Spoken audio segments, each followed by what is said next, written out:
और आज पढ़ेंगे क्वेश्चन नंबर 4। क्वेश्चन नंबर 4 में देखिए क्या बोल रहा है, दो बिंदु का निर्देशांक दे दिया है। समझ पढ़िए कि बिंदुओं -3, 10 और 6, -8 को जोड़ने वाला रेखाखंड। तो दो बिंदु को जब जोड़ते हैं तो उसका दूरी पता चलता है ना। लेकिन उसमें एक और बात क्या बोल दिया है, को बिंदु इतना किस अनुपात में विभाजित करेगा। तो दो बिंदुओं के बीच में कोई एक बिंदु और आ रहा है। ये सम्स को समझने के लिए देखिए, ये दो बिंदु है, ठीक है। इस बिंदु का नाम आप ए रख लीजिए, कुछ भी रख सकते हैं, इसको आप बी रख लीजिए। ए बिंदु का निर्देशांक कितना है बच्चों, -3, 10 और बी बिंदु का निर्देशांक कितना है, 6, -8, ठीक है। अब बोल रहा है इस दो बिंदु को जोड़ने से वो रेखाखंड बनेगा कि नहीं बनेगा, बनेगा। रेखाखंड का क्या खासियत होता है, उसका शुरुआत भी फिक्स होता है और अंत भी फिक्स होता है ना। ना इसको हम इधर बढ़ा सकते हैं ना उधर बढ़ा सकते, उसी को रेखाखंड कहा जाता है। इतना तो जानते ही होंगे। अब बात उठ रहा है कि भैया इसको, अब ये बिंदु कहाँ पर हमको मालूम नहीं है ना। सपोज करिए यहाँ कहीं भी हम ले लेते हैं अपने मन से, फिलहाल यहाँ ले लिए, और हर बार क्या करना पड़ता था, x और y पता करना पड़ता था। याद कीजिए, x और y मालूम करना पड़ता था।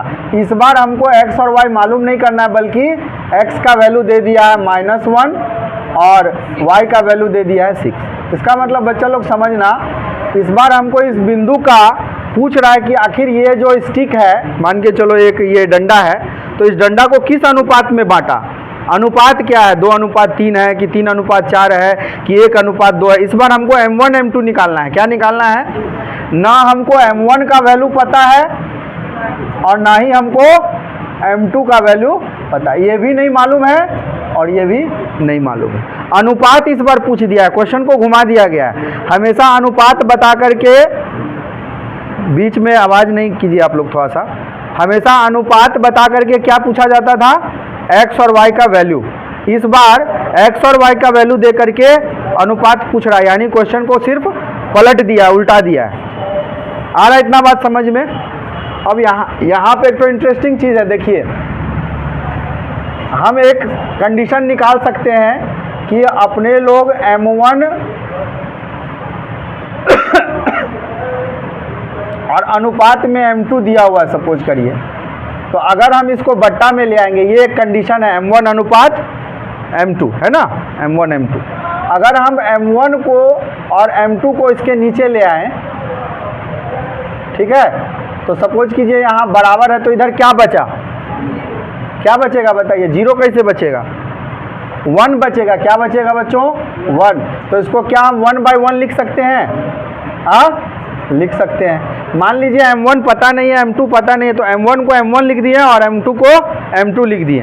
हालांकि m1 m2 पर भी सवाल बनेगा, लेकिन और आसान तरीका बता दे रहे हैं कि जब अनुपात नहीं दिया रहे तो पहले ये कंडीशन लिखेंगे, m2 को बगल में ले आएंगे, और ये जो कांस्टेंट वैल्यू एक ठो आ रहा है m1/m2 और बराबर में 1 है, इस 1 को हम थोड़ा देर के लिए k मान लेंगे। क्या कर लेंगे, k माना, ठीक है। यानी हमारा जो ये रेशियो है वो रियल में क्या हो गया, रियल में हो गया k:1। मतलब ये 1 एज इट इज रहेगा। रुक जाइए, सॉरी, इस m1 m2 को अपने लोग क्या मान लेंगे, k, और यहाँ बराबर में 1 रहेगा। मतलब हम लोगों का जो रेशियो बना वो क्या बना, k:1, k:1। ध्यान से फिर से समझो, हम दोबारा रिपीट कर रहे हैं। m1 और m2 अगर हमको नहीं दिया है तो हम m:m2 लिख सकते हैं, m1:m2। और हम क्या करेंगे, इसको बट्टा में ले आए, बराबर में हम कोई भी चीज़ जब इधर आ जाता है तो बराबर में वहाँ पे मान ले रहे हैं, क्योंकि ये भाग वाला कंडीशन है। ऐसे समझ लीजिए कि क्या है, भाग वाला कंडीशन है। तो ये बट्टा में जब आया तो बराबर में क्या बचा, उधर 1 बचा। और जब हम इस वैल्यू को, अब ये दो वैल्यू निकालने में थोड़ा दिक्कत आएगा, इसलिए इस पूरे वैल्यू को क्या मान लिए, k मान लिए। आप कुछ भी मान सकते हैं, हम k मान लिए। और बराबर में इधर क्या बचा, 1/1 को 1 लिख सकते हैं। इसका मतलब हमारे पास रेशियो क्या हो गया, k:1। और हम m1 m2 नहीं लिख करके इस बार क्या लिखेंगे, k:1 पे सवाल बनाएंगे। तो k:1 पे सवाल कैसे बनेगा, देखिए पहले तो आप गिवन इन्फॉर्मेशन लिख देंगे कि दिया गया है। अब सवाल बनाना जब चालू करेंगे तो बच्चों हमेशा क्या लिखते हैं, दिया गया है, अगर कोई इन्फॉर्मेशन सवाल में है तो ये बात लिख दिया जाता है। तो अपने मन से अपने लोग बिंदु माने हैं ना, माना बिंदु ए और बिंदु ए बी, तो यहाँ पर लिख दीजिए इसको ऐसे कि माना बिंदु किसका, ए का निर्देशांक, ए का निर्देशांक। जिस बच्चा को जहाँ डाउट होगा बोलना। ए का निर्देशांक क्या लिखे हैं बताओ, -3, 10 चुकी डाल दीजिए। उसके बाद फिर कर दीजिए चुकी बिंदु बी का निर्देशांक बराबर 6, -8, ठीक ना। यहाँ पे फिर से एक बार लिखेंगे माना अनुपात बराबर, माना अनुपात बराबर m1/m2 बराबर में रेशियो में ले लेंगे k/1। क्या ले लिए, k/1, मतलब यहाँ पे k/1 का वैल्यू लेके चलेंगे, ठीक है। और जो बिंदु ज्ञात करना है उस बिंदु का नाम क्या ले लो, P ले लो, चलो कोई बात नहीं, क्या ले लेते हैं, P। तो P बिंदु का निर्देशांक क्या दिया गया है, P बिंदु का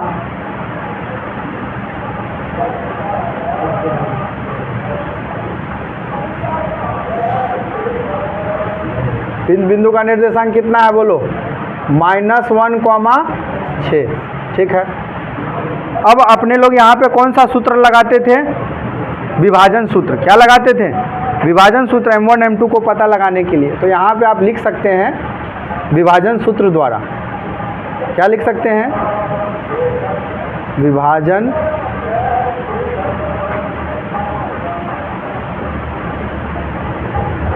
इस बिंदु को P माने हैं, तो P बिंदु का निर्देशांक क्या है बताइए, -1, 6। तो इसको विभाजन सूत्र पर जब सेट करेंगे तो ये किसका वैल्यू है, x का। x का वैल्यू निकालने के लिए क्या फॉर्मूला बताए थे, मैक्स, और y का निकालने के लिए क्या बताए थे, माई। तो चलिए पहले लिख लेंगे मैक्स, मैक्स बोलेंगे तो केवल m और x लिखेंगे, ध्यान रखना है। अब बट्टा में बताओ बच्चा लोग, m1 + m2, ठीक ना। अभी देखो हम इस पर ले जा रहे हैं, लेकिन इतना कॉम्प्लिकेटेड करेंगे नहीं, सवाल को दूसरे तरीके से बनाएंगे। यहाँ बैठा दीजिए 1 2, यहाँ बैठा दीजिए 2 1, और इसमें कर दीजिए माई, याद आ रहा है, फिर से बैठा दीजिए 1 2 2 1 और डिवाइडेड बाय m1 + m2, इतना याद आया। अब इस रेशियो को अपने लोग क्या लिए हैं, k/1।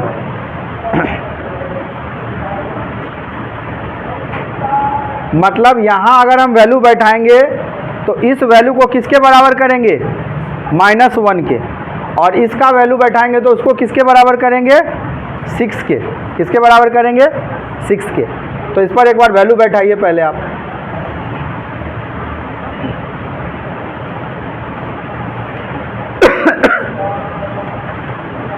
m1 m2 के रेशियो को क्या मान लिया अपने लोग, k/1, और वैल्यू बैठाया जाए m1 और m2। तो m1 के जगह पे अगर हम थोड़ा देर के लिए मान लें कि m1 के जगह पे m1 ही है, क्या है, m1 ही है, तो यहाँ क्या बैठेगा बोलो, m1, और x2 का मान बताओ, इसको कर लो x1 y1 और इसको x2 y2, ठीक है। x2 का वैल्यू बोलो तो बच्चा लोग कितना है, x2 का वैल्यू 6, तो यहाँ पे इंटू में 6 लिख दिए, प्लस m2 का वैल्यू कितना है, m2 को फिलहाल हम लोग m2 ही मान ले रहे हैं। देखिए हम दोनों कंडीशन बता दे रहे हैं आप लोगों को, घबराइए मत। और बताओ x1 का मान बताओ, -3। यहाँ अगर स्मॉल है तो इधर कर ली लेना पड़ेगा, m1 और m2 को जोड़ देना। तो फिलहाल मान लो कि हम m1 और m2 को m1 m2 पर ही बना रहे हैं 1 मिनट के लिए, तो m1 + m2 रहने दो, ठीक है। अब इसको लो, m1 का मान, y2 का मान बोलो बच्चा लोग, -8 और प्लस m2 का वैल्यू कितना है, m2 का m2 कर दीजिए, y1 का मान 10 बट्टा में m1 प्लस m2, ये एज इट इज रहेगा।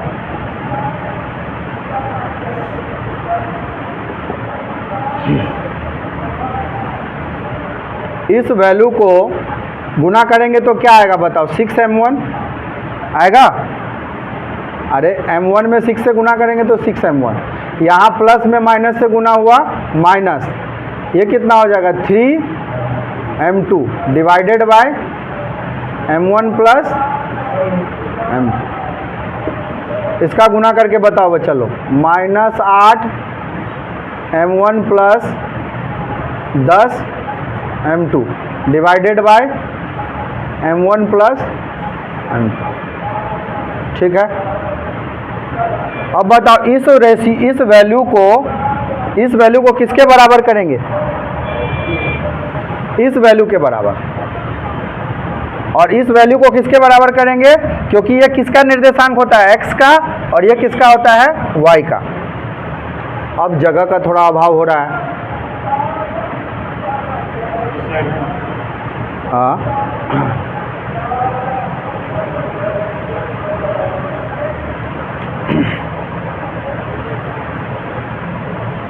देखिए यहाँ पे सिंस आप लिख सकते हैं -1 बराबर में इसको लिख देंगे 6m1 माइनस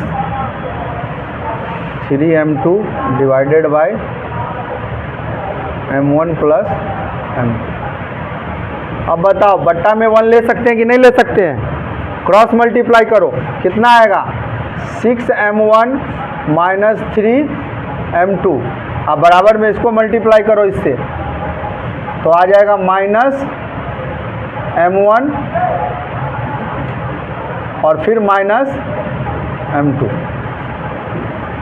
अब m1 m2 को एक तरफ लाओ, सबको एक तरफ लाओ और घटाओ, 6m1 और -m1 इधर आया तो कितना हो जाएगा बताइए, +m1, ये 1 है यहाँ पे छुपा हुआ। अब -3m2 और इस माइनस वाले को इधर लाएंगे तो क्या हो जाएगा, बराबर में 0। ये कितना आया बताओ, 6 और 1 7m1 और 3 में से 2 चला जाएगा, माइनस का संख्या ज़्यादा है ना, 1 चला जाएगा तो 2m2 बराबर में 0। अब आगे पीछे कर लीजिए और बट्टा में अनुपात निकाल लीजिए, तो यहाँ हो जाएगा 7m1 बराबर में 2m2। अब m1 m2 का अनुपात निकालना है तो m1 बट्टा में m2, और इधर क्या आ गया 2 बट्टा में, इस 7 नीचे चला जाएगा। तो यहाँ पे फर्स्ट वाला वैल्यू जो है जिसको अपने लोग k माने थे, k वाला प्रोसेस से अलग बताना पड़ जाएगा। अच्छा चलिए कोई बात नहीं, पहले इसको समझ लीजिए। तो एक वैल्यू क्या निकला 2 बट्टा में, देखिए तो आंसर में 2 बट्टा में 7 है कि डेसिमल किया है, आंसर में 2 बट्टा 7 ही होगा। पहला अनुपात निकल गया k का वैल्यू,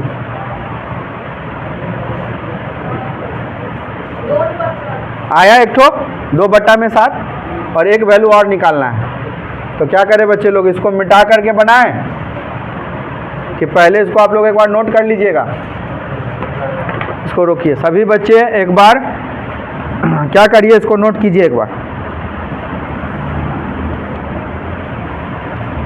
सभी बच्चा, नोट करो, स्टॉप करो, अभी रुक जाइए, अभी रुक जाइए। तो सभी बच्चों देखो, अगर इस सम्स को अगर अपने लोग चाहें तो यहाँ से भी डायरेक्ट आंसर बता सकते हैं, क्योंकि फाइनली अनुपात किसका निकालना था बच्चा लोग, सब कोई बोलो, किसका निकालना था, m1 और m2 का।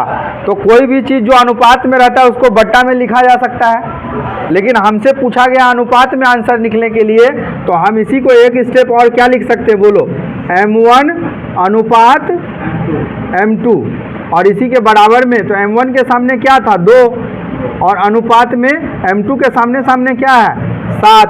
तो हम आंसर लिखने टाइम ये स्टेप लिख देंगे, इस स्टेप को चाहे तो मिटा सकते हैं, और जब इसको मिटाएंगे तो यहाँ डाल देंगे या, समझ में आया, या डाल के कॉमा, और लास्ट लाइन वाला में आप चाहें तो एक ही से आंसर निकाल सकते हैं। अब कितने बच्चे चाहे तो आप अपना मन के सेटिस्फेक्शन के लिए इस वैल्यू को इस वैल्यू के बराबर लेके चलिए, इसके बराबर इस वैल्यू को, क्योंकि इधर वाला क्या निर्देशांक था, y निर्देशांक। समझो बच्चा लोग ध्यान से, उज्ज्वल जी थोड़ा बैठ जाइए। ये वाला जो है क्या है, y निर्देशांक के लिए था, तो y का वैल्यू कितना के बराबर दिया है, 6 के बराबर। अगर हम इसको भी वैल्यू इक्वल करेंगे तो वापस मेरा m1 m2 इतना ही आएगा।